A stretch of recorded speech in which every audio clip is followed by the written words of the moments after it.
The dust devils danced across the barren plains like ghosts of the past, swirling up memories I'd buried deeper than any grave in Boot Hill. From my porch, I watched the sun bleed crimson over the jagged peaks of the Sierra Nevada, painting the world in shades of rust and regret. The year was 1887, and the West had grown tamer than when I'd first staked my claim on this land. But some wounds never healed, no matter how many seasons passed.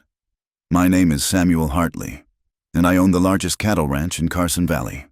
3,000 head of longhorns grazed my 20,000 acres. Their lowing carried on winds that whispered of secrets I'd sworn to take to my grave. The leather of my chair creaked as I shifted, nursing a glass of bourbon that burned less than the memories clawing at my chest. It had been 5 years since she left. 5 years since Margaret Sinclair vanished from our small town like morning mist, taking with her the only piece of my soul that had ever felt truly alive, a young widow of uncommon beauty. She'd arrived in Carson Valley in the spring of '79, her husband barely cold in the ground from consumption. The townsfolk had whispered about her from the start. Too beautiful, too proud, too unwilling to bow her head in proper widow's grief. I remembered the first time I saw her at Morrison's General Store, her dark hair pinned severely beneath a black bonnet, her gray eyes holding storms that matched those brewing over the mountains. She'd been purchasing flour and salt, counting coins with delicate fingers that trembled just slightly, when old Morrison tried to cheat her on the price, claiming the flour had gone up. She'd fixed him with a stare that could freeze hellfire. "Mr. Morrison," she'd said, her voice like silk over steel, "I may be a widow, but I'm not a fool. The price on that barrel says $2, and that's what I'll pay." I'd stepped forward then, unable to help myself. "The lady's right. Morrison, you trying to swindle widows now?" That was the beginning of our downfall. We'd started with innocent encounters, a tip of my hat on Main Street, assistance loading her wagon with supplies, conversations that lingered longer than propriety allowed. But Carson Valley was a small town with large opinions about what was proper, and a wealthy rancher had no business consorting with a widow who refused to wear her grief like a shroud. The memories burned hotter than the desert sun. Secret meetings in the abandoned barn at Coyote Creek, her lips against mine in the shadows while the town slept, the way she'd whispered my name like a prayer and a curse combined. We'd convinced ourselves we could keep it hidden, that our careful distance in public would fool the watchful eyes of Carson Valley's moral guardians. My mother had been the first to suspect. Eleanor Hartley, matriarch of our family's fortune, keeper of our spotless reputation. "That Sinclair woman," she'd said one evening over dinner, her voice sharp as the silver knife in her hand. "I've heard you've been helping her quite frequently. Samuel. Christian charity, mother, nothing more. Christian charity doesn't leave a man's horse tied behind the Sinclair cottage past midnight. Yes, Samuel, people talk, and what they're saying could ruin us." The confrontation that followed still echoed in my mind. My mother's ultimatum. Margaret or my inheritance, my reputation, my life as I knew it. The family name that had taken 3 generations to build could crumble with one scandal. In the end, I'd chosen the coward's path, telling myself it was for Margaret's own good, that she deserved better than to be marked as a fallen woman, a rich man's mistress. The last night we'd spent together haunted me still. Margaret had wept, but not from weakness. They were tears of rage, of betrayal. "You're not protecting me, Samuel," she'd said, her voice breaking like thunder. "You're protecting yourself, your precious reputation, your mother's approval. Everything matters more than what we have." "That's not true, isn't it?" She'd pulled away from my embrace, standing tall despite her trembling. "I was willing to face their scorn, their judgment. I was willing to be your scandal. But you've made me into your dirty secret, something shameful to be hidden away." She'd left town the next morning, taking the early stage to Sacramento. No forwarding address, no goodbye to anyone but me. The gossips had feasted on her departure for weeks, spinning tales of debts and disgrace. But I knew the truth. I'd driven her away with my cowardice. Now, 5 years later, I was the respected Samuel Hartley, owner of the Double H Ranch, member of the town council, patron of the church. I'd even courted the judge's daughter briefly, though we'd both known my heart wasn't in it. The good citizens of Carson Valley had seemingly forgotten the whispers about Margaret and me, or at least they pretended to. My mother had died 2 winters past, taking her approval and condemnation with her to the grave. The sound of hooves on the hard-packed road drew my attention. A cloud of dust announced riders approaching, unusual for this time of evening. As they drew closer, I recognized Jake Patterson, my foreman, spurring his horse harder than necessary. "Boss," Jake called out, reining in his mount at the porch steps. "You need to hear this. Big news from town." I set down my bourbon, a strange unease prickling at my neck. "What kind of news?" "There's a party coming in tomorrow. Fancy folk from San Francisco. Word is they're bringing someone for Tom Brennan to marry." Tom Brennan. The silver mine owner who'd struck it rich 2 years back and built himself a mansion that put my ranch house to shame. A weak-chinned man with soft hands and hard eyes. Who thought money could buy him respectability? Why should I care who Tom Brennan marries? Jake shifted in his saddle, clearly savoring his role as newsbearer. "Because folks are saying this bride is something special, a real beauty. They say, a widow from back east who's been living in San Francisco. The matchmaker let slip she's got a mysterious past." My blood turned to ice water in my veins, but I kept my face neutral. "Still don't see why. There's more. Boss, Miguel was in town picking up supplies, and he overheard Brennan's man saying the bride's name." Jake paused for effect. Margaret Wheeler now, but used to be Margaret Sinclair." The glass slipped from my nerveless fingers, shattering on the wooden boards. The bourbon soaked into the planks like blood, and I stared at it, unable to move, unable to breathe. Margaret, my Margaret, coming back to Carson Valley as another man's bride. "Boss, you all right?" I forced myself to stand, to appear unaffected. "Fine. Jake, just surprised. I knew her once, before she left town." Jake's eyes narrowed slightly. He'd been working for me long enough to sense there was more to the story, but he didn't press. "Well, the whole town's buzzing about it. Brennan's planning a big wedding. Wants to show off his new wife to everyone. Should be quite a spectacle." After Jake left, I stood alone on my porch as darkness crept across the valley. The stars emerged one by one, cold and distant as diamonds, and I wondered what had brought Margaret back. What circumstances had driven her to accept marriage to a man like Tom Brennan? And why here, of all places? The night wind carried the scent of sage and distant rain, and with it came a whispered memory of her voice. I was willing to be your scandal.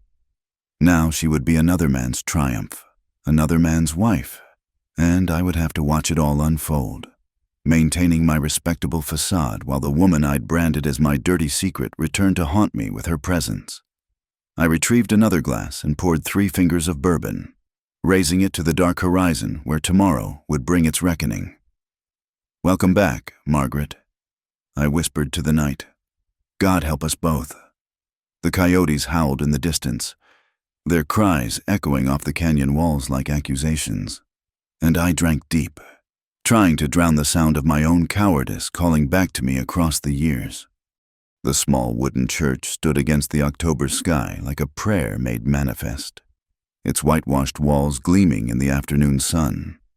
Half of Carson Valley had gathered for Tom Brennan's wedding, their Sunday finest creating a sea of black coats and colorful bonnets. I stood near the back, my jaw clenched so tight it ached, watching the spectacle unfold. The interior was decorated with imported silk ribbons and hothouse flowers that must have cost more than most folks saw in a year. Brennan had spared no expense in his desire to impress, and the townsfolk whispered their amazement at such extravagance. The scent of roses mixed with pomade and perfume, creating a cloying atmosphere that made it hard to breathe. "Never seen anything like it," muttered Henry Walsh beside me. His weathered face creased with disapproval. "Man thinks he can buy his way into heaven." I didn't respond, my attention fixed on the altar where Tom Brennan waited, his thick fingers drumming against his watch chain. He looked like what he was, a man who'd gotten lucky with a pickaxe and now believed that luck made him worthy of anything he desired. His black suit was expensive but ill-fitting, straining across his soft belly, and sweat already beaded on his forehead despite the cool autumn air. The pianist began the wedding march, and the congregation turned as one toward the church doors. My heart hammered against my ribs like a wild horse trying to break free. Then she appeared, and the world tilted on its axis. Margaret walked down the aisle on the arm of Brennan's business partner, her face hidden beneath a delicate veil. But I would have known her anywhere. The proud set of her shoulders, the graceful way she moved, as if she were floating rather than walking. She wore ivory silk that caught the light from the windows, the dress fashionably cut in a style that whispered of San Francisco sophistication. As she passed my pew, she turned her head slightly, and through the veil, our eyes met. Time stopped. The church, the people, even the music faded away. In that moment, there was only Margaret and me, and 5 years of regret compressed into a single shared glance. Then she was past, continuing her march toward a future that should have been mine. The ceremony proceeded with Reverend Douglas's sonorous voice filling the church. I heard none of it, focused entirely on Margaret's straight back, the way her fingers trembled slightly as she handed her bouquet to the matron of honor. When it came time for the vows, her voice was clear and steady. I, Margaret Sinclair Wheeler, take thee, Thomas Brennan. Each word was a nail driven into my heart. When Brennan lifted her veil for the kiss, I saw her face fully for the first time. The years had refined rather than diminished her beauty, adding a sophistication that made her even more striking. But there was something else there too, a hardness around her eyes, a tightness to her smile that spoke of difficult years and harder choices. The kiss was brief, perfunctory. Then they were walking back down the aisle as husband and wife, and the congregation erupted in congratulations. As they passed my pew again, Margaret looked straight ahead, but I saw her lips move, barely a whisper. "Hello, Samuel." The reception was held at Brennan's ostentatious new house on the hill, a monument to new money and poor taste. I attended because absence would have been noticed and commented upon. The ballroom blazed with the light of crystal chandeliers, and tables groaned under the weight of food shipped in from San Francisco. Champagne flowed like water, and Brennan's laughter boomed over the festivities, already drunk on his own success. I nursed a single glass of whiskey, staying to the edges of the room, watching Margaret navigate her new role as Brennan's wife. She smiled at the right times, said the right things, played the part of the happy bride with a skill that would have impressed a stage actress. But I knew her tells, the way she touched her throat when uncomfortable, the slight stiffness in her shoulders when someone stood too close. "Quite the transformation," a voice said beside me. I turned to find Judge Patterson's wife, Constance, watching me with knowing eyes. From widow to bride, some might say she's done well for herself. Some might. I agreed carefully. Of course, others might wonder what brought her back here, of all places. One would think San Francisco offered more opportunities for a woman of her ambitions. Before I could respond, there was a commotion near the wedding party's table. Brennan had stood, champagne glass in hand, his face flushed with drink and triumph. "Ladies and gentlemen," he called out, his voice slurring slightly, "I want to thank you all for celebrating the happiest day of my life. When a man strikes silver, he thinks he's found fortune, but when he finds a woman like my Margaret, he knows he's found real treasure." Polite applause rippled through the room. Brennan continued, growing more expansive with each word. "Some of you might remember my beautiful bride from her previous time in Carson Valley. Well, I'm here to say that's all in the past now. She's Mrs. Thomas Brennan now, and I'll make sure everyone knows it." The implications in his tone made my hands clench into fists. Margaret sat perfectly still, her smile never wavering, but I saw the flash of something, anger, humiliation, in her eyes. "In fact," Brennan continued, swaying slightly, "I want to make sure there's no confusion about where my wife's loyalties lie now. Margaret, Darling, why don't you tell everyone how happy you are to be back?" He pulled her to her feet, and she stood gracefully, every eye in the room upon her. When she spoke, her voice carried clearly through the ballroom. "Thank you, Thomas, and thank you all for your warm welcome. Carson Valley holds many memories for me, some painful, some precious. But, as my husband says, the past is past. I look forward to creating new memories here as Mrs. Brennan." Her gaze swept the room and landed on me for just a moment. After all, we can't live in the shadows forever. Sometimes we must step into the light, no matter how harsh it might be. The crowd murmured approval, missing the deeper meaning that struck me like a physical blow. She raised her glass. "To new beginnings! To new beginnings!" the room echoed. As the party resumed, I found myself drawn toward the French doors leading to the terrace. I needed air, needed space, needed to be anywhere but in that room watching Margaret play the devoted wife to Tom Brennan. The cool evening breeze was a relief after the stifling atmosphere inside. I'd barely taken 3 breaths when the door opened behind me. I knew without turning who it was. Her presence had always been like a flame I could feel on my skin. "You shouldn't be out here," I said quietly. "Neither should you." Margaret moved to stand beside me, careful to maintain a proper distance. Up close, I could see the fine lines at the corners of her eyes, the weariness she'd hidden so well inside. "Why, Margaret? Why him? Why here?" She was quiet for so long I thought she wouldn't answer. When she did, her voice was bitter as winter wind. Options narrow for a woman alone in the world. Samuel, San Francisco was difficult. Thomas offered security, respectability, things you once told me mattered more than love. "That's not—" "Isn't it?" She turned to face me then, and the fury in her eyes made me step back. "Do you fear me now, rancher? I was once your dirty secret. Something to be hidden, to be ashamed of? Well, I'm done hiding. I'm done being ashamed. I'm Mrs. Thomas Brennan now, and everyone will see me, acknowledge me, respect me, whether they want to or not. Margaret, please." "We should return inside."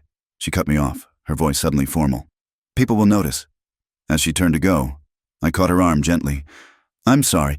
For everything." She looked down at my hand on her arm, then back at my face. For a moment, her mask slipped, and I saw the woman I'd loved, still there beneath the armor she'd built. "Sorry doesn't change anything. Samuel, it never has." She pulled free and walked back into the ballroom, leaving me alone with the stars and the weight of my choices. Through the windows, I watched her rejoin her husband, watched her laugh at something he said, watched her play the part she'd chosen. The rest of the evening passed in a blur. I left as soon as propriety allowed, but not before catching one more glimpse of Margaret dancing with her new husband. The sight burned itself into my memory, her grace in his clumsy arms, her beauty wasted on his appreciation, her spirit caged by his ownership. As I rode home through the darkness, her words echoed in my mind. "Do you fear me now, rancher?" Yes, I realized I did fear her, not Margaret herself, but what her return meant.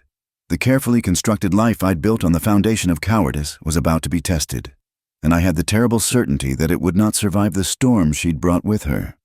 The stars wheeled overhead, impassive witnesses to human folly, and somewhere in Brennan's mansion, Margaret was beginning her new life as another man's wife. But the look in her eyes, the steel in her voice, the promise of retribution barely veiled. All of it told me this was not an ending. It was a beginning, and God help us all for what was to come. The drought came early that year, settling over Carson Valley like a curse. By November, the streams ran low and the grass turned brittle as old bones. I spent my days moving cattle to what water remained, my nights calculating how long our supplies would last. It was easier than thinking about Margaret living in that house on the hill, playing wife to Tom Brennan. Work became my salvation. Dawn found me in the saddle, checking fence lines and water holes, driving myself and my men harder than necessary. The physical exhaustion was welcome. It meant I could fall into bed at night too tired to dream.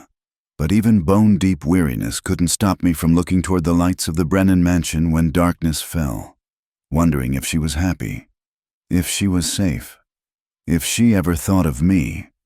"You're going to kill that horse if you keep riding him so hard," Jake observed one afternoon as I returned from checking the northern pastures. My mount was lathered with sweat, sides heaving. "Just doing what needs doing," I muttered, dismounting. "Sure you are." Jake spat tobacco juice into the dust. Nothing to do with the fact that Brennan's been parading his new wife all over town like a prize heifer. I shot him a warning look, but Jake had been with me too long to be intimidated. "Just saying, boss. Man can run from a lot of things, but he can't outrun what's in his own head." He was right, though I'd never admit it. In the week since the wedding, Brennan had made sure Margaret was seen everywhere, at church, at the Mercantile, at the monthly town social. He kept her dressed in the finest clothes, dripping with jewelry that caught the light and drew every eye. She moved through it all with quiet dignity, but I recognized the performance for what it was. The talk had started almost immediately. Women who'd snubbed Margaret during her first time in Carson Valley now whispered behind their fans about her sudden elevation. Men who'd once looked through her now tipped their hats with exaggerated respect. And always, there were the sideways glances at me, the speculation about what I thought of this development. I thought about it constantly, though I'd die before showing it. 3 weeks after the wedding, I had business at the bank. I was discussing a loan for additional water rights when Brennan walked in with Margaret on his arm. She wore deep blue silk that brought out the gray in her eyes, and her hair was styled in an elaborate fashion that must have taken hours. "Hartley!" Brennan boomed, his voice too loud for the small space. "Good to see you. You know my wife, of course. Mrs. Brennan." I nodded politely, keeping my voice neutral. "Mr. Hartley." Her response was equally formal, but something flickered in her eyes. Amusement? Challenge? "We're here to discuss some investments," Brennan continued, puffing up with importance. "A man with a wife needs to think about the future, building something lasting. You'd understand that if you ever settled down yourself." The barb was obvious, but I ignored it. "Sound thinking. If you'll excuse me. I have cattle to tend." Of course. Cattle wait for no man." Brennan's laugh grated like rusty wire. "Though sometimes I think you prefer their company to people's." "Sometimes I do," I agreed, and saw Margaret's lips twitch in what might have been a suppressed smile. I conducted my business quickly and left, but the encounter stayed with me. There had been something in Margaret's bearing, a tension that hadn't been there at the wedding. Living with Brennan was taking its toll already. The first real sign of trouble came during the Thanksgiving social at the church. The whole town gathered to share a meal and give thanks for the year's blessings. Though with the drought worsening, there was less to be grateful for than usual. I attended out of obligation, finding a seat with some of the other ranchers where I could avoid the Brennan table. Halfway through the meal, raised voices drew everyone's attention. Brennan had apparently taken offense at something Margaret said. His face flushed with more than wine. "You'll mind your tongue, woman," he said, loud enough for half the room to hear. "I don't pay for those fancy dresses, so you can contradict me in public." Margaret sat very still, her hands folded in her lap. I merely suggested that the miners might need the water more than— "I know what you suggested." Brennan's hand came down on the table, hard enough to make the dishes jump. "And I'm telling you to keep your opinions to yourself." The room had gone silent, everyone pretending not to watch while watching intently. Margaret's face was pale but composed. "Of course, Thomas, forgive me." The words were submissive, but the tone was anything but. Brennan seemed to realize he'd made a spectacle of himself and forced a laugh. "Women, eh? Always thinking they know better." He looked around for support, finding only uncomfortable silence. The meal resumed with forced cheer, but I saw the way Margaret held herself for the rest of the evening. Careful, controlled, like someone walking on ice that might crack at any moment. When she excused herself to help with the dishes, I found myself following. The church kitchen was bustling with women cleaning up. Margaret stood at the wash basin, her expensive sleeves rolled up, working alongside the minister's wife. She glanced up when I entered but didn't acknowledge me. "Ladies, let me help with those heavy pots," I offered, knowing it would seem natural for a man to assist with the heavier work. For several minutes, I worked in silence, aware of Margaret's presence like a flame at my back. Finally, when most of the other women had moved to the main room, we found ourselves briefly alone. "You shouldn't have followed me," she said quietly, not turning from her washing. "Are you all right?" "Why wouldn't I be? I have everything a woman could want. A wealthy husband, a fine house, beautiful clothes." The bitterness in her voice could have curdled milk. "Margaret, don't—" She turned then, and I saw the sheen of unshed tears in her eyes. "Don't you dare pity me. Samuel Hartley, I chose this. I chose him, to be respectable, to be seen, to be more than your shameful secret. So don't you dare pity me now." Before I could respond, she dried her hands and swept past me, returning to her husband's side like nothing had happened. But I'd seen the truth. The cage she'd built for herself was already becoming unbearable. As winter tightened its grip on the valley, reports began coming in of raiders hitting settlements to the south. Groups of desperate men, driven to violence by the drought and economic hardship, taking what they needed and leaving destruction in their wake. The town council met to discuss defense measures, and both Brennan and I attended. "We need to organize patrols," Sheriff Watson proposed. "Every able-bodied man taking shifts. I'll not have my miners playing soldier." Brennan objected. "They're paid to dig silver, not chase bandits. Every man has a responsibility to protect this community," I countered. "Your silver won't matter much if raiders burn the town around it." Brennan's eyes narrowed. "Easy for you to say. Hardly. You've got dozens of cowboys who know their way around a gun. Some of us have more civilized pursuits." "Civilized?" I kept my voice level, though anger simmered beneath. "Tell that to the families who've lost everything to these raiders." "Gentlemen," the sheriff intervened, "this isn't the time for personal disputes. Mr. Brennan, we need every man we can get. Mr. Hartley, can your ranch hands help train the townspeople?" I agreed. And over Brennan's continued objections, we established a defense plan. As the meeting broke up, Brennan cornered me outside. "You think you're something special, don't you?" His breath reeked of whiskey. "The big rancher, the town hero, but I know about you. Hartley, I know what you are." "And what's that?" "A man who lets what he wants slip through his fingers." His smile was ugly. "Margaret told me all about your little friendship, how you chose your precious reputation over her. Well, she's mine now, my wife, in my bed, and there's nothing you can do about it." It took every ounce of control not to knock him into the mud. Instead, I smiled coldly. "You're right, Brennan. She is your wife. Question is, can you keep her? Because from what I saw tonight, you're already losing your grip." His face darkened, but I walked away before he could respond.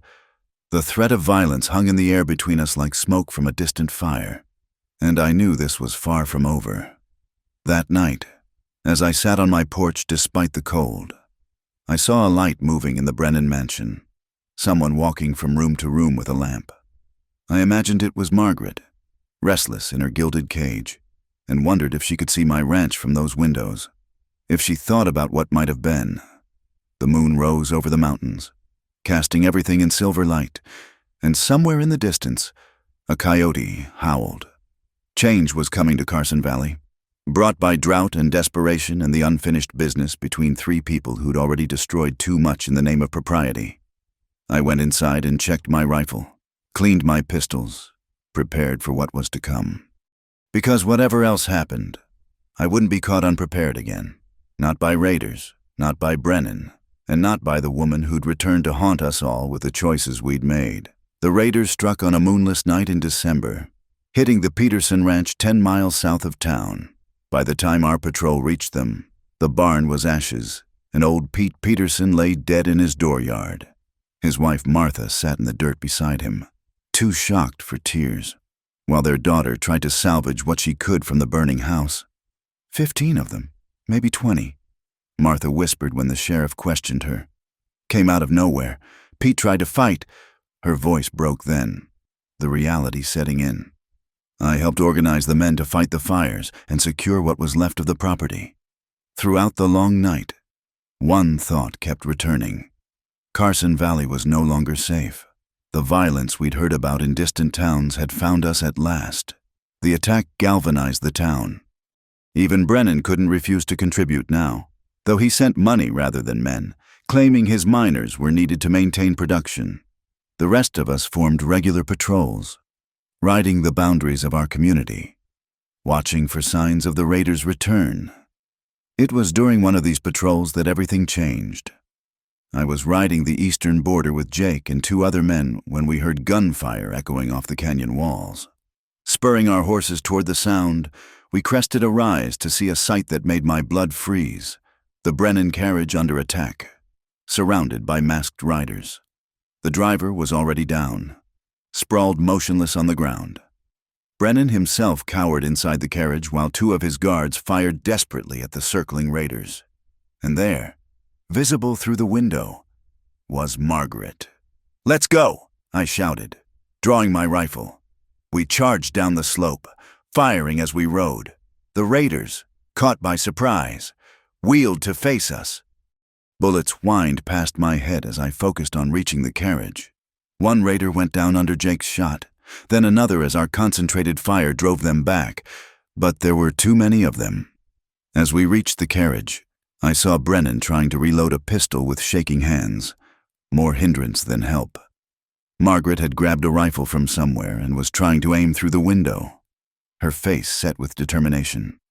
"Circle up," I commanded, positioning our horses between the carriage and the attackers. The firefight intensified. A bullet caught one of my men in the shoulder, spinning him from his saddle. Jake cursed as another creased his thigh. We were outnumbered 3-1, and the raiders knew it.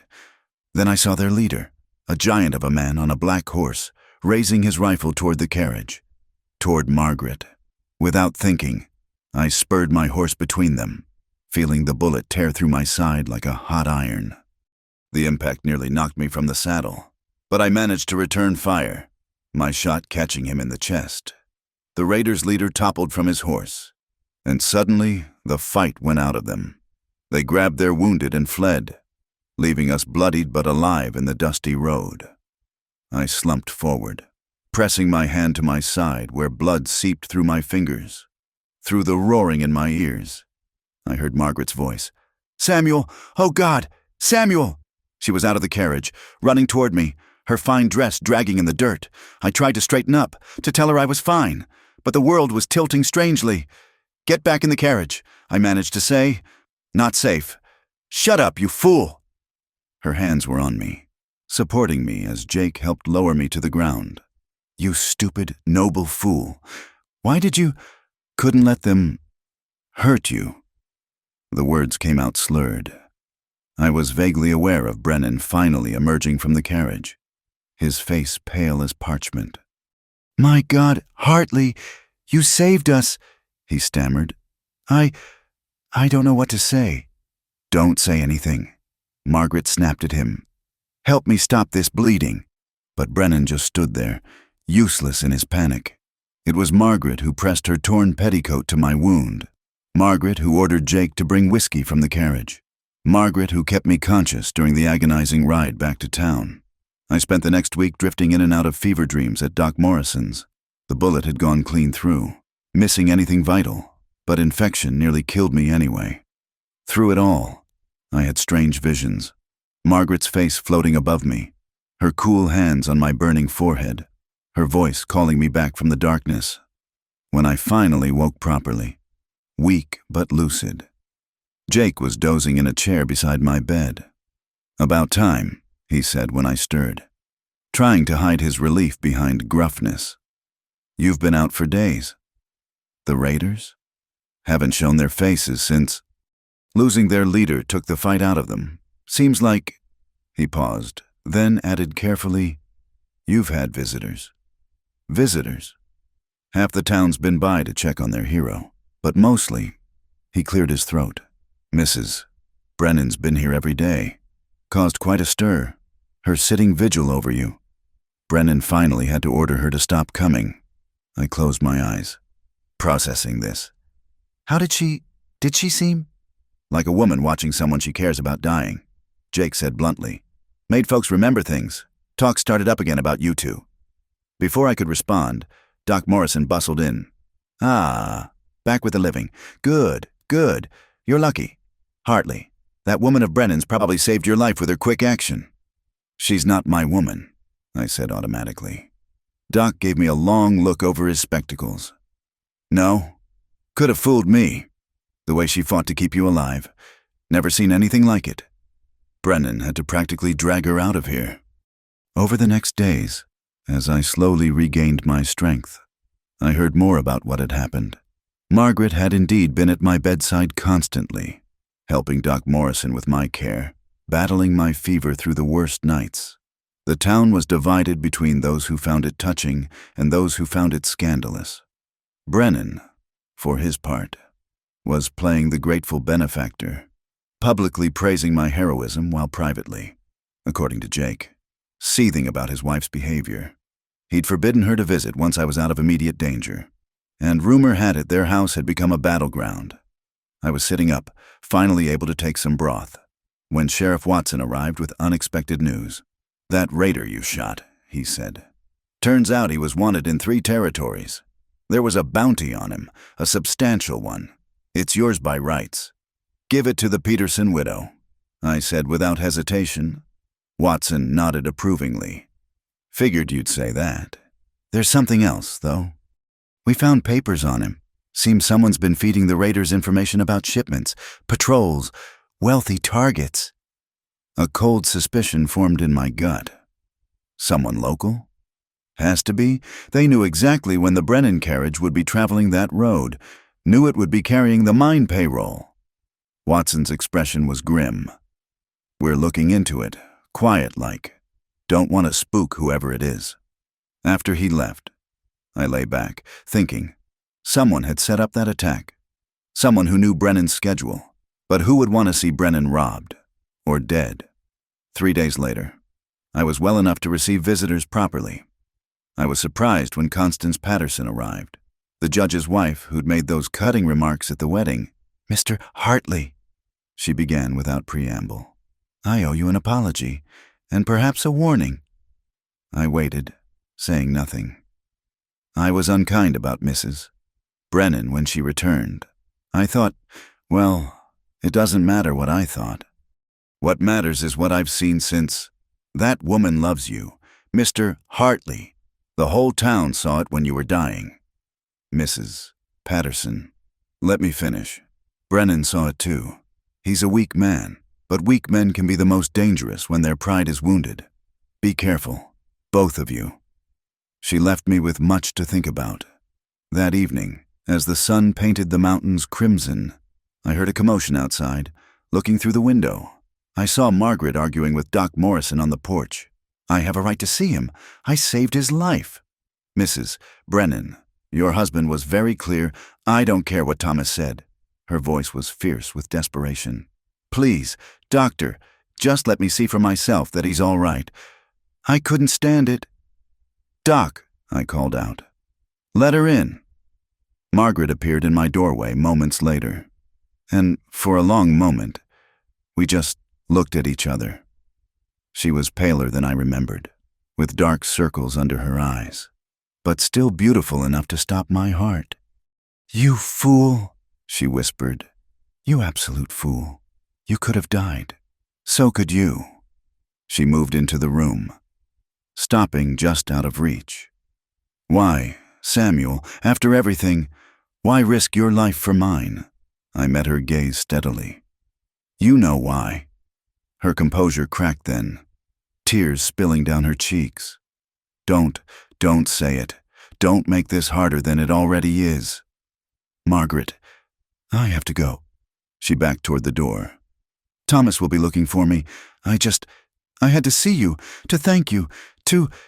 She fled before finishing, leaving me alone with the echo of things unsaid, but I'd seen the truth in her eyes, felt it in the way she'd fought for my life, whatever had brought her back to Carson Valley, whatever bargain she'd made with Brennan. The feelings between us hadn't died. They'd only been buried, and now they were clawing their way back to the surface. Outside, clouds gathered over the mountains, promising a storm.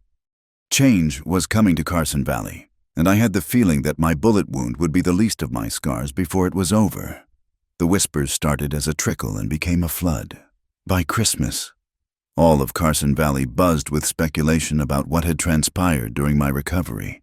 Margaret's vigil at my bedside, her tears, her defiance of her husband's orders. None of it had gone unnoticed. The town's gossips feasted on every detail, embellishing what they didn't know, until the story had taken on a life of its own. I'd returned to the ranch, still weak but determined to resume my duties. The wound ached constantly, a reminder of choices made in split seconds that revealed deeper truths. Jake kept me informed of the talk in town, his reports growing more troubling by the day. Brennan's been drinking heavy. He told me one afternoon. Folks say he's gotten mean with it. The servants at the big house are talking about shouting matches, things being thrown. That's not our business, I said, though my jaw tightened.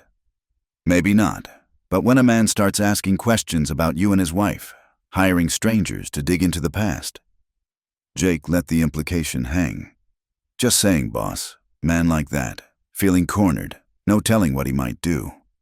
The first sign of real trouble came at the New Year's dance. I hadn't wanted to attend, but absence would have been noticed and commented upon even more than presence. So I put on my best suit, still hanging loose on my frame from the weight I'd lost, and made my appearance. The dance hall was festooned with evergreen boughs and ribbons, the forced cheer of a community trying to forget its troubles. I kept to the edges, nursing a single whiskey, watching the couples whirl past. Then I saw them, Brennan and Margaret entering like royalty, or prisoners on display. Margaret wore burgundy velvet that made her skin glow like alabaster, but there was something fragile about her, as if she might shatter at a touch. Brennan kept a possessive hand on her elbow, steering her through the crowd, his eyes darting suspiciously at anyone who greeted them. Our eyes met across the room. The impact was like lightning, and I saw her stumble slightly. Brennan noticed, following her gaze to me, and his face darkened like a thundercloud. For an hour, I managed to avoid them, making small talk with ranchers and townspeople, pretending normalcy. But when the band struck up a waltz, Brennan appeared at my elbow. "Hartley," he said, his breath sour with whiskey. "I owe you a debt. You saved my wife's life. You owe me nothing. I did what anyone would have done." Anyone? His smile was sharp as broken glass. "I think not, but since you're so noble, surely you won't refuse a request. Dance with Margaret. Show the whole town there's nothing improper between you." It was a trap, and we both knew it. To refuse would confirm suspicions. To accept would be torture for all involved. Margaret had gone very still beside him, her face carefully blank. "If Mrs. Brennan is agreeable," I said quietly. "Oh, she's agreeable. Aren't you, dear?" Brennan's grip on her arm tightened visibly. "Go on, show everyone how respectable we all are." Margaret stepped forward, and I offered my hand. The moment our fingers touched, electricity shot through me. We moved onto the dance floor, maintaining proper distance, aware of every eye upon us. "I'm sorry," she whispered. "He's been drinking since noon. This is his way of—" "Don't apologize for him." We danced in silence for a moment, the music swirling around us. Despite everything, she still fit in my arms as if she belonged there. "He knows," she said quietly. "Not the details, but enough. The way when you were dying, I couldn't hide it." "What does he know?" "That I care for you, that I always have." Her voice was barely audible. "He's made my life a misery since then. Questions, accusations, threats." My hand tightened on hers involuntarily. "Has he hurt you?" "Not physically. But Samuel, he's planning something.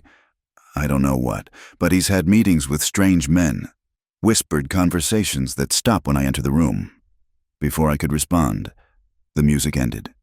Brennan appeared immediately, reclaiming his wife with a smile that didn't reach his eyes. "Beautifully done," he said loudly. "See, nothing to hide here, though I must say, Hartley, you look pale. Perhaps you should rest. Wouldn't want our local hero to suffer a relapse." The threat was subtle but clear.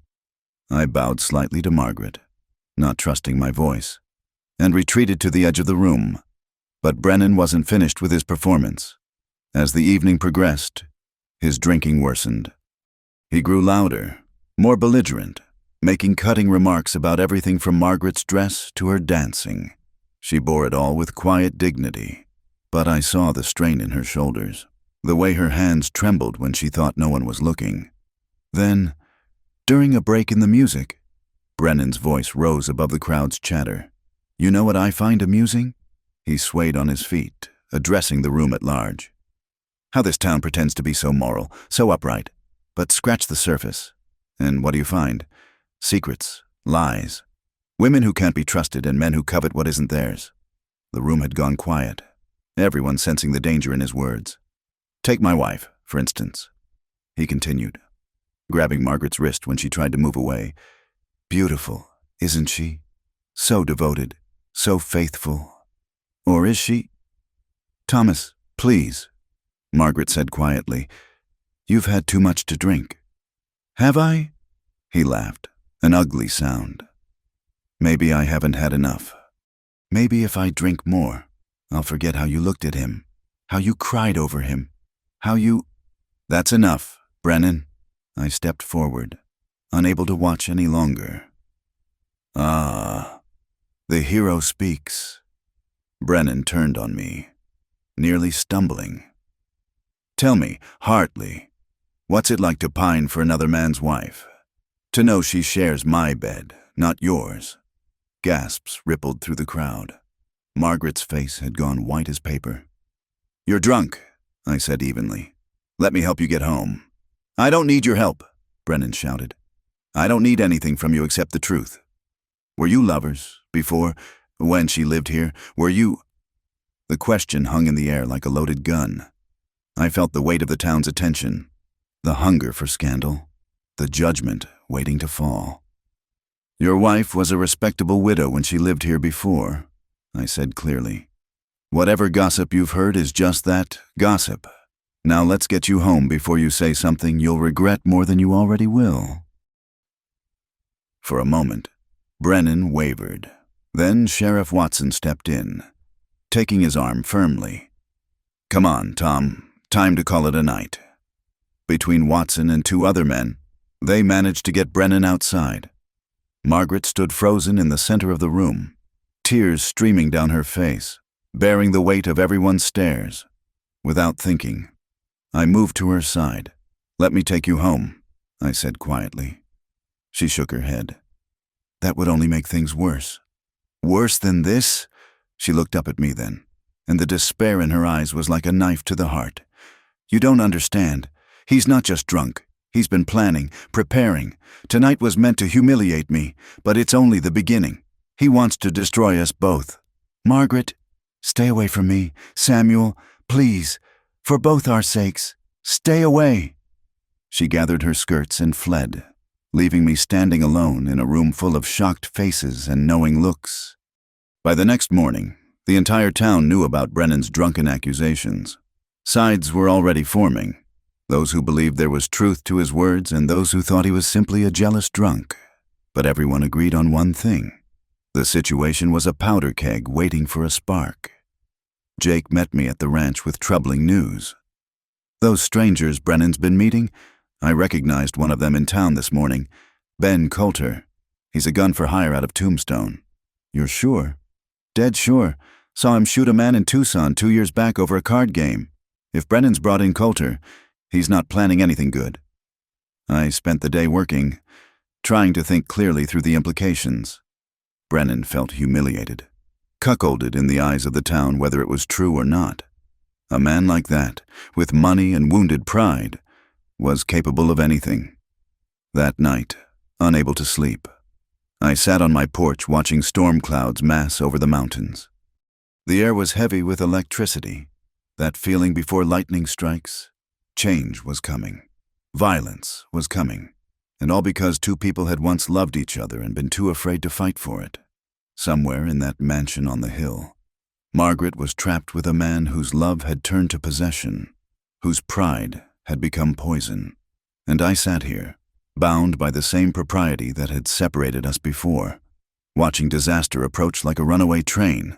The first drops of rain began to fall, and with them came a terrible certainty. The past we'd tried to bury was clawing its way to the surface, and when it finally emerged, it would destroy everything in its path. The attack came 3 nights later, swift and brutal as a rattlesnake's strike. I woke to the sound of gunfire and the orange glow of flames licking at my barn. Shouts and the thunder of hooves filled the air as I grabbed my rifle and rushed outside in my night clothes. "Raiders!" Jake's voice cut through the chaos. "They're after the horses." But I knew better. These weren't random raiders. The timing was too convenient, the attack too coordinated.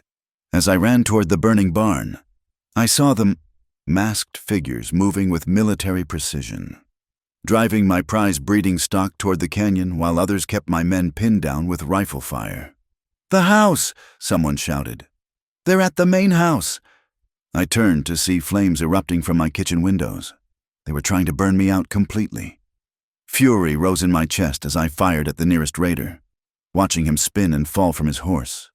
For the next hour, we fought desperately. My men, caught off guard but fighting with the fierce loyalty of those who'd ridden for the Double H brand for years, gradually gained ground.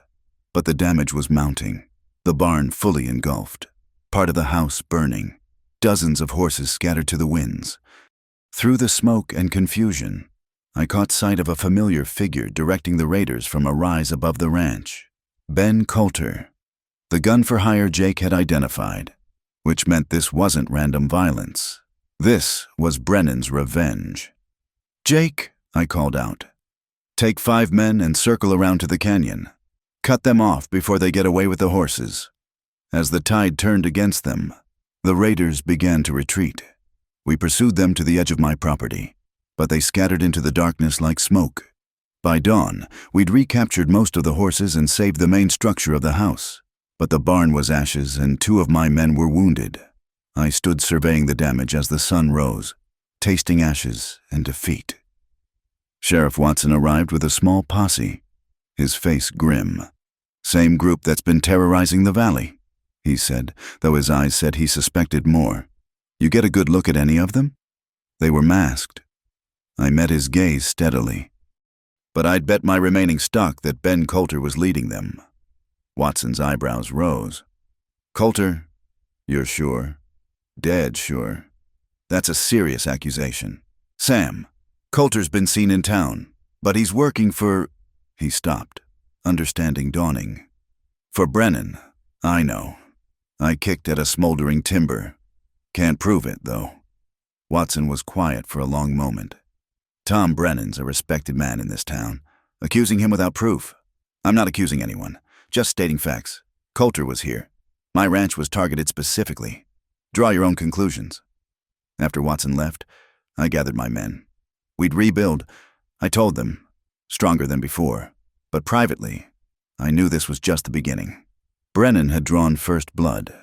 2 days later, while I was in town arranging for lumber and supplies, Constance Patterson approached me outside the Mercantile. Her usually composed face showed signs of distress. "Mr. Hartley, I must speak with you, privately." We stepped into the alley between buildings. Without preamble, she said, "Margaret Brennan came to see me yesterday. She was not well." My blood chilled. "What do you mean?" "She had bruises on her wrists. Tried to hide them with gloves, but I saw, and she was asking strange questions about property law, about what happens to a woman's possessions if her husband dies." Constance paused. "She also gave me this, asked me to deliver it if anything happened to her." She pressed a sealed envelope into my hand. My name was written across it in Margaret's flowing script. "Is she in danger?" "I believe so. Tom's gotten worse since the New Year's dance. The servants say he's drunk more often than sober, ranting about betrayal and revenge. And now with your ranch being attacked. You think he was behind it? Constance gave me a pitying look. The whole town thinks it, Mr. Hartley. But thinking and proving are different things. Be careful, both of you. That night, alone in what remained of my house, I opened Margaret's letter with trembling hands. Samuel, if you are reading this, then matters have progressed beyond my ability to control them. I should have been stronger 5 years ago. I should have fought for us then. Instead, I ran, and in my pride and hurt, I made choices that have led us all to this precipice. Thomas knows about us, not the full truth, but enough. His mind has twisted with jealousy and drink until he sees enemies everywhere. He speaks of honor and justice, but I see murder in his eyes. I write this to warn you, but also to confess. The raiders who've plagued our valley, Thomas has been funding them through Coulter, using them to terrorize his enemies and competitors. I found papers, records of payments. I've hidden them where he'll never think to look, beneath the loose floorboard in the old servants' quarters, the room with the broken window. If something happens to me, use this information. Stop him before he destroys you and himself. I loved you then. I love you now. I will love you until my last breath. That is my blessing and my curse. Margaret. I read the letter 3 times before burning it, committing every word to memory. She was gathering evidence, preparing to expose her own husband. The danger she was in made my hands shake with rage and fear. The next morning, I rode into town with Jake and 2 other men, all of us armed. Word of the attack on my ranch had spread, and I noticed how people watched us pass, some with sympathy, others with the avid curiosity of those witnessing a drama unfold. At the bank, I made a show of arranging loans for rebuilding, ensuring Brennan would hear about it. I wanted him to know he hadn't broken me. Then I made my way to the telegraph office and sent several wires to the UAMTNA's marshal's office, to contacts in San Francisco who might know more about Coulter's history, to anyone who might help me build a case. As I emerged from the telegraph office, I found Tom Brennan waiting in the street, flanked by Coulter and 2 other hard-looking men. Brennan's face was flushed, his clothes disheveled despite the early hour. "Hartley," he called out, loud enough for half the town to hear. "Heard you had some trouble at your ranch. Nothing I can't handle." "Really? Because from what I hear, you're borrowing heavily to rebuild. Shame when a man's pride leads to his downfall." I stepped into the street, Jake and my men spreading out behind me. Speaking of pride and downfalls, "How's your wife, Brennan?" His face darkened. "You stay away from my wife. Just expressing concern. I hear she hasn't been seen in town lately. Hope she's not unwell." "She's fine. Not that it's any of your business. Everything in this town is everyone's business. Or haven't you learned that yet?" I let my hand rest casually on my gun belt. "For instance, everyone's talking about your new employee here, Mr. Coulter has quite a reputation." Coulter's eyes narrowed, but he said nothing. "A man should be careful about the company he keeps." I continued. "And the orders he gives. Never know when hired help might turn state's evidence to save their own necks." It was a shot in the dark, but I saw Coulter shift slightly, a tell that my words had hit home. Brennan, too drunk or angry to notice, took a step forward. "Are you threatening me?" "Just offering friendly advice, the same kind you offered me at the dance." We stood there in the dusty street, 2 groups of armed men facing each other while the town held its breath. I could feel violence crackling in the air like lightning about to strike. But I also saw Sheriff Watson stepping out of his office, hand on his pistol. "Gentlemen," Watson called out. "I trust there's no trouble here?" Brennan backed down first, some sense of self-preservation finally penetrating his rage. "No trouble, Sheriff. Just discussing business." He turned and walked away, his men following. But Coulter looked back at me, and in his cold eyes I read a promise. This wasn't over. That evening, A message arrived at the ranch. One of the Brennan house servants, risking her position, had ridden out to warn me. Margaret had tried to leave that morning, but Brennan had caught her. She was now locked in her room, under guard. I stood on my burned porch, watching the sunset paint the mountains red as blood, and made my decision. The time for caution was past. Tomorrow, I would ride to the Brennan mansion and demand to see Margaret, to ensure her safety. Let the town talk. Let Brennan rage. I'd failed her once by choosing respectability over love. I wouldn't make that mistake again. The stars emerged one by one in the darkening sky, silent witnesses to the storm about to break over Carson Valley. In the distance, a wolf howled, and others answered, their voices rising in a chorus that spoke of hunt and hunger and the wild justice of the frontier. Tomorrow, one way or another, this would end. The night they came for me. The moon was dark, and the wind howled like all the demons of hell had been loosed upon the earth. I'd spent the evening preparing, cleaning weapons, checking ammunition, going over plans with Jake and my most trusted men. We knew Brennan would strike again. We just didn't know when. The attack began just after midnight. The first sign was the dogs falling silent, a bad omen that had me reaching for my rifle before the first shot rang out. Then came the thunder of hooves, dozens of them, circling the ranch like wolves around wounded prey. "They're coming!" Jake's shout from the bunkhouse confirmed what I already knew. This time, Brennan wasn't sending raiders to steal horses or burn barns. This time, he was coming to end it. Gunfire erupted from all directions. Windows shattered as bullets tore through the house. I dropped low, crawling to a position where I could return fire. In the muzzle flashes, I caught glimpses of our attackers, 30 men at least, maybe more. "The smokehouse!" someone yelled. "They're torching the smokehouse!" Orange flames began to dance in the darkness, one building after another catching fire. They were burning us out systematically, forcing us into the open. I cursed Brennan's cunning even as I admired the military precision of the attack. Coulter was earning his blood money tonight.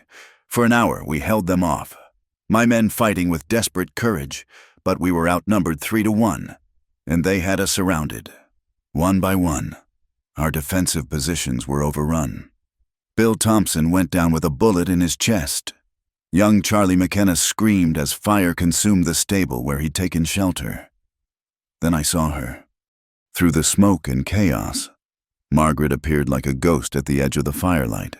She was on horseback, still in her nightgown with only a cloak thrown over it, her dark hair wild around her face. Behind her, I could make out the shapes of more riders, but these weren't attacking. They were riding hard toward the ranch.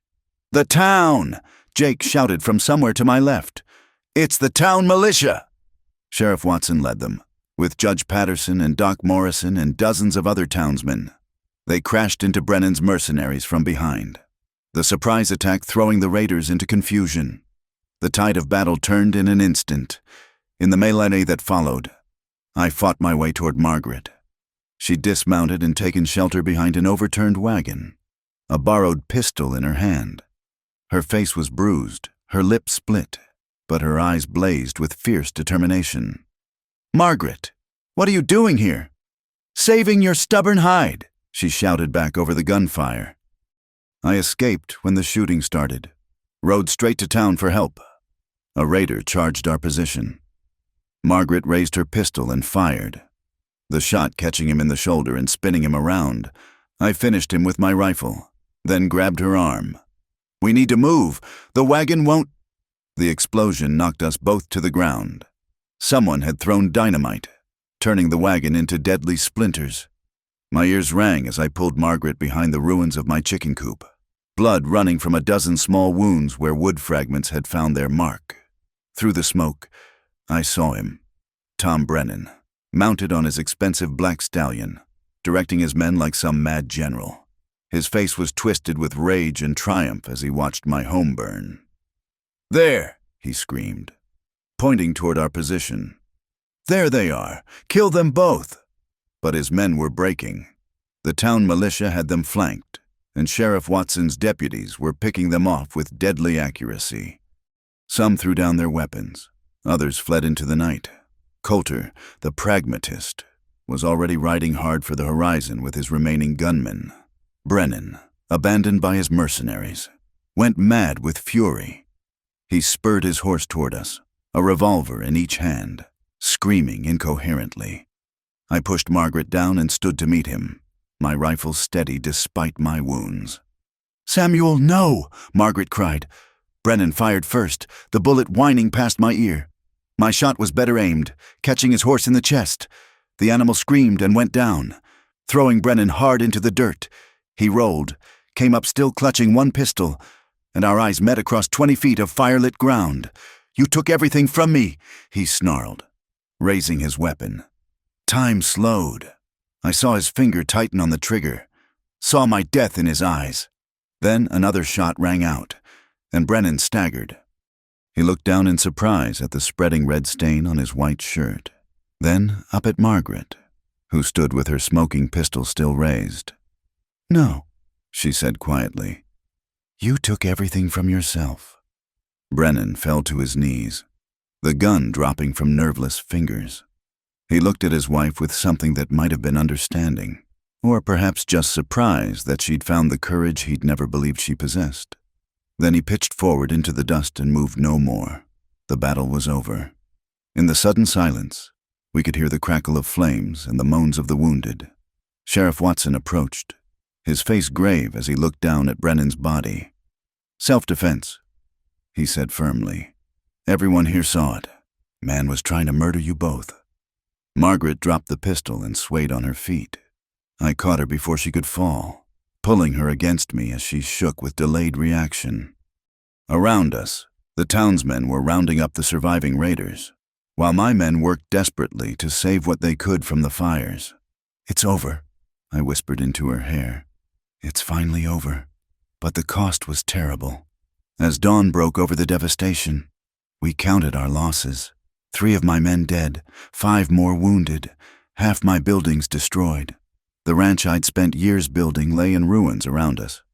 Doc Morrison worked tirelessly, moving from wounded man to wounded man. The townswomen arrived with the sunrise, bringing bandages and food and gentle hands. Even those who'd gossiped most viciously about Margaret came to help, the shared danger having washed away old prejudices. Judge Patterson approached as I stood surveying the wreckage. "Hell of a thing, Hartley, hell of a thing. But you survived, and that's what matters." "Did we?" I looked at Margaret, sitting on the porch steps while Mrs. Morrison tended her injuries. "What happens now?" "Now?" The judge followed my gaze. "Now we rebuild. All of us. The town owes you a debt. You've been fighting our battle all along. As for Mrs. Brennan," he paused. "She's a widow again, a wealthy one. This time, free to make her own choices." The next days passed in a blur. There was a hearing, quickly concluded in our favor. There were funerals to attend, including Brennan's, a sparse affair attended mainly by his business associates. There was evidence to present, including the documents Margaret had hidden that proved Brennan's connection to the raiders.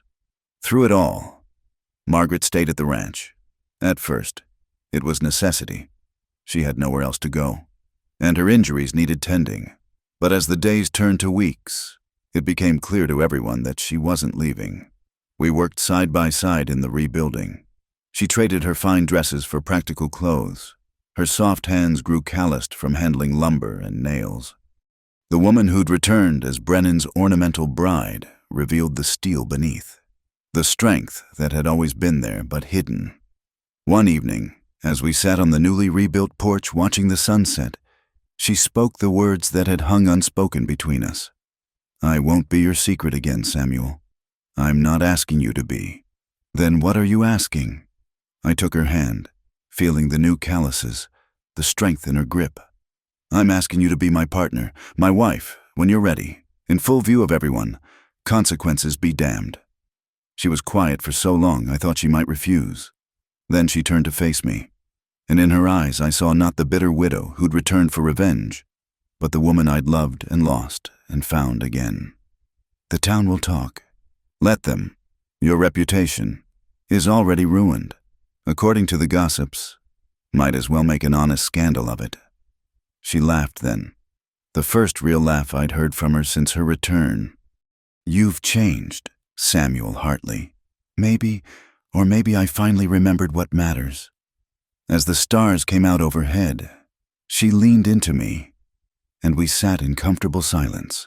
The ranch bore scars from the battle, as did we, but it would heal. We would heal. And this time, we would do it together, in the light of day, with no more secrets between us. The coyotes sang in the distance, their wild chorus echoing across the valley. But tonight, it didn't sound like accusation or lament. Tonight, it sounded like freedom. The morning after the battle dawned clear and bright, as if the sky itself had been washed clean by the violence of the night. I stood among the ruins of my ranch, watching the sun paint the mountains gold, and felt something I hadn't experienced in years: hope. Margaret emerged from the house carrying coffee, her face still bearing the marks of Brennan's cruelty, but her eyes clear and determined.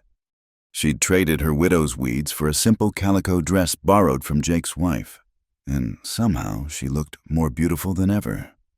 "The men are ready to start clearing the debris," she said, handing me a cup. "Mrs. Patterson sent word that the church ladies are organizing a barn raising for next week." I sipped the coffee, studying her over the rim. "You don't have to stay. You know, Brennan left you wealthy. You could go anywhere, start fresh where nobody knows our history." She fixed me with that steady gray gaze that had first captured me years ago. "Samuel Hartley, are you trying to get rid of me again?" "No, God, no. I just want you to be sure. The talk hasn't even started yet. When it does, we'll face it together." She moved closer, her hand finding mine. "I've run from whispers before. I won't do it again." Over the following days, Carson Valley showed its true character. Yes, there were those who whispered behind their fans, who crossed the street to avoid speaking to us. But far more came to help, to rebuild, to show their support for what we'd endured. The shared danger of the raiders had bonded the community in unexpected ways. Jake supervised the clearing of the burned timber, his weathered face split by a rare grin when he caught Margaret hefting planks alongside the men. "Never thought I'd see a mine owner's widow doing honest work," he muttered to me. "That woman's got sand. She always did," I replied. "I was just too blind to see it before." The barn raising became an event that drew folks from 50 miles around. Tables groaned under the weight of donated food. Children ran between the workers' legs. And by sunset, a new barn stood where the old one had burned. It was smaller than before, but stronger, built with the help of neighbors who decided that whatever had happened in the past mattered less than what we'd build for the future. That evening, as the celebration wound down, Sheriff Watson pulled me aside. "Got word from the marshal's office. They picked up Coulter trying to cross into Mexico. He's talking, trying to save his neck. Confirms everything about Brennan hiring him and the raiders." "Will he hang?" Watson shrugged. "Probably not, if he testifies, but he'll spend a good long time breaking rocks in territorial prison. The point is, your name's clear, both your names." I found Margaret sitting with a group of women, teaching the younger ones a complicated embroidery stitch. The sight struck me, how naturally she'd moved from isolation to community, from secrets to openness. When she saw me approaching, she excused herself and met me halfway. "Walk with me?" I asked. We strolled away from the crowd, past the new barn, to the small rise where my mother was buried. The headstone stood solid and judgmental as always. But somehow it no longer held the power to shame me. "She never would have approved," Margaret said softly, reading my thoughts. "No, she wouldn't have. But she also never understood that respectability without love is just a pretty tomb." I turned to face her. "I've wasted 5 years trying to live up to her expectations. Even after she was gone, I won't waste another day." I dropped to one knee there beside my mother's grave, pulling out the ring I'd carried since the day I'd bought it in secret, 5 years ago. Margaret's hand flew to her mouth. "Margaret Sinclair Wheeler Brennan," I said, using all her names, acknowledging all her past. Will you marry me? Not in secret, not in shame, but in front of God and everybody who cares to watch. Tears ran down her cheeks as she looked from the ring to my face. You kept it? All these years? I kept it, just like I kept loving you, even when I was too much a coward to show it. Yes, she whispered, then louder. Yes, Samuel, yes. I slipped the ring onto her finger as the sun set behind us, painting the sky in shades of rose and gold. In the distance, we could hear the voices of our neighbors, the laughter of children, the music of fiddles starting up for dancing. It was the sound of life going on, of community healing, of the future opening up before us. We were married 6 weeks later in the same church where she'd wed Brennan. This time, she wore a simple dress of cream-colored wool, and her smile reached her eyes. The church was packed, not with sensation seekers, but with friends who'd stood by us through fire and judgment. Judge Patterson performed the ceremony, his voice warm with approval. Jake stood as my best man, uncomfortable in his Sunday suit but grinning like a fool. Mrs. Watson, who'd become Margaret's unexpected ally, stood with her as matron of honor. When the judge pronounced us husband and wife, the cheer that went up could probably be heard clear to San Francisco. We walked out of that church not as scandal or secret, but as Samuel and Margaret Hartley, rancher and wife, facing whatever came next together. The reception was held at the ranch, under the open sky. Tables made from sawhorses and planks groaned under simple but plentiful food. Musicians played, and couples danced on the packed earth where blood had been spilled not 2 months before. It was a statement louder than words. Life conquers death. Love conquers fear. And a community that stands together can weather any storm.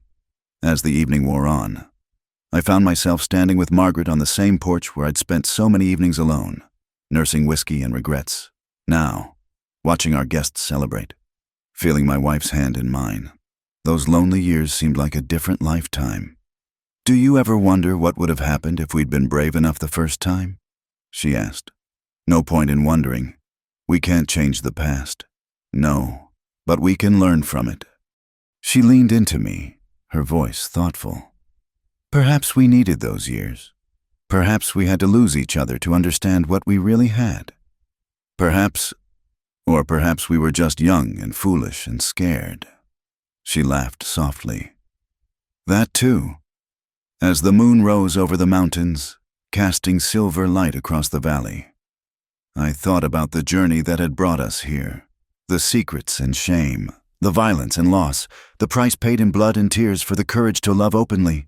The scars would always be there, on the land, on our bodies, in our hearts. But scars were proof of survival, of battles fought and won. No more secrets, I said, pulling her closer. No more secrets, she agreed. Just truth, from here on out. The coyotes began their nightly chorus in the distant hills. But tonight their song seemed different. Not a lament for what was lost, but a celebration of what remained. The wild things understood what we'd taken so long to learn. That love, like the desert wind, couldn't be contained or controlled. It could only be embraced or denied. We'd chosen to embrace it. Finally, fully, without reservation or shame. And in that choice, we'd found not just each other, but ourselves. The people we were meant to be all along. The stars wheeled overhead, eternal witnesses to human folly and human courage alike. Below them, the Double H Ranch stood rebuilt and renewed, no longer a monument to one man's ambition, but a home built on partnership, honesty, and love tested by fire. Tomorrow would bring its own challenges. There would be drought and storm, sickness and health, all the trials that test a marriage and a life. But tonight, surrounded by friends who'd become family, dancing with the woman who'd always owned my heart, I knew we were ready for whatever came, because we'd already survived the worst thing possible, living without each other. Everything else was just weather. As Margaret laughed at something Jake's wife said, her face bright with joy and hope, I sent up a silent prayer of gratitude, not for the easy path, we hadn't been given that, but for the chance to walk the hard path together, in the light. with no more shadows between us. The West was still wild, but our hearts were finally home. Thank you so much for listening to this tale from the Wild West. I hope the journey of Samuel and Margaret touched your heart as much as it touched mine in the telling. Where are you listening to this story from? I'd love to hear from listeners around the world. Please subscribe to the From Wild West channel and share your thoughts about this story of love, courage, and redemption in the comments below. Did you believe in second chances for Samuel and Margaret? What part of their journey spoke to you? Let's discuss. And don't forget to hit that notification bell so you won't miss our next adventure from the American frontier.